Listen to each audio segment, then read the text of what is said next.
റഊഫ്, റഹീം, ഇതെല്ലാം അള്ളാഹിനെ കുറിച്ച് പ്രയോഗിച്ചതാണ്. ആ പദം ഹബീബായ സല്ലല്ലാഹു അലൈഹി വസല്ലമയെ കുറിച്ച് പറയുന്നുണ്ട്. അവിടെ എല്ലാവർക്കും അറിയാം ഔസുൽ ആലം റളിയല്ലാഹു അൻഹു അല്ലെങ്കിൽ മുത്തു റസൂൽ സല്ലല്ലാഹു അലൈഹി വസല്ലം അവിടത്തെ കുറിച്ച് പ്രയോഗിക്കുമ്പോൾ ഉള്ള അർത്ഥമല്ല അള്ളാഹുവിനെ കുറിച്ച് പറയുമ്പോൾ. ഇതെല്ലാവർക്കും അറിയുന്ന കാര്യമാണ്. പഴയ കാലത്ത് പടച്ചുപോയ മുബ്തദീകൾ ഒരു വിവരമില്ലാതെ അല്പജ്ഞാനികളായി വന്ന് ഇതിൽ തർക്കമുണ്ടാക്കിയിരുന്നു.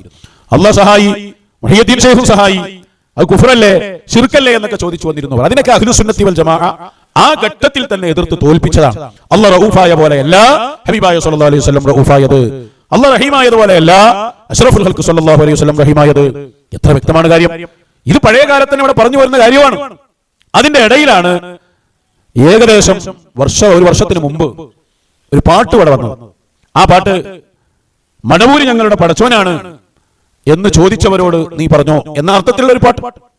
ഈ പാട്ട് വന്നപ്പോ നമ്മൾ പറഞ്ഞു മശായിഖിനെ കുറിച്ച് പാടുമ്പോ അത് ഹയാത്തിലുള്ള മശായിഖന്മാരോട് അന്വേഷിച്ചു വേണം, പദപ്രയോഗങ്ങൾ പ്രത്യേകം ശ്രദ്ധിക്കണം എന്ന് നമ്മൾ ഓർമ്മപ്പെടുത്തി. അതെന്നും പറയാനുള്ളതാണ്. അതേസമയം ആ പാടിയത് കുഫറാണോ ഇസ്ലാമിൽ നിന്ന് പുറത്തു പോകുന്നതാണോ അങ്ങനെ പറയാൻ പാടില്ല. ഇത് രണ്ടും ഒന്നിച്ചു പറഞ്ഞുകൊണ്ടാണ് അന്നും ഇന്നും എന്നും നമ്മളത് പറഞ്ഞിട്ടുള്ളത്. ഇതൊക്കെ എപ്പോഴും പറയുന്നതാണ്. ഇപ്പൊ ഞാൻ പറഞ്ഞില്ല അതിലും തർക്കമില്ല. നസാറാക്കൾ അവരെ നബിയെ കുറിച്ച് പറഞ്ഞത് ഒഴിവാക്കിയേക്കണം, തർക്കമില്ലാതെ. മശായിഖിനെ കുറിച്ച് പാടുമ്പോൾ അവരോട് അന്വേഷിക്കണം. അതേ സമയത്ത് ഒരാൾ അങ്ങനെ പാടിയാൽ പദപ്രയോഗം നടത്തി എന്നതുകൊണ്ട് മാത്രം കുഫറിലേക്കും ശിർക്കിലേക്കും തള്ളിവിടാൻ പാടില്ല.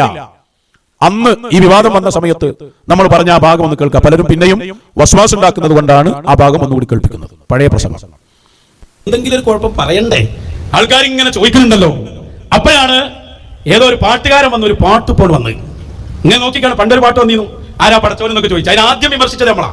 അങ്ങനെ പാടാൻ പാടില്ല എന്ന് നമ്മളാണ് ആദ്യം പറഞ്ഞത്. ഉടനെന്തു പറഞ്ഞു, അങ്ങനെ ഒരാൾ പാടിയാൽ മുർത്തദായി കാഫിറായി എന്നൊന്നും പറഞ്ഞു വരും വേണ്ട. നമ്മുടെ നിലപാട് വ്യക്തമായിരിക്കും. ഇന്നും അതിനെ പറയുന്നത്. അത് വളരെ കൃത്യമായി അന്നും ഇന്നും എന്നും നമ്മൾ നിലപാട് പറഞ്ഞതാണ്.